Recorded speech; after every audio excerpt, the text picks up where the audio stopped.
একজন যুবকের বিয়ের জন্য কতটুকু সামর্থ্য থাকা প্রয়োজন? 500 দিরহাম মোহরে ফাতিমি 2,45,000 টাকার মতো থাকলে একজন যুবকের অবশ্যই বিয়ে করার অধিকার আছে।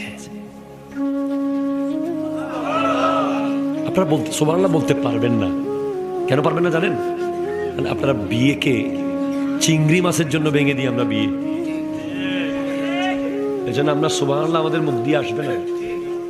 চিংড়ি মাছও বিয়ে ভাঙতে পারে আমাদের আমাদের একটা পোকা, চিংড়ি মাছকে বলি না আমরা, এটা একটা পোকা পোকা পোকা, এই একটা পোকার কারণে বিয়ে ভেঙে গেছে। আজকে জেনাকে আমাদের সমস্ত মুরব্বীরা দায়ী থাকবে। আগামী বছর উজুরিবের দদ নদী এটা বলবে এমনি, এটা আমি ক্লিয়ার বলে যাচ্ছি, মুরব্বীরা দায়ী থাকবে, দায়ী থাকবে, দায়ী থাকবে।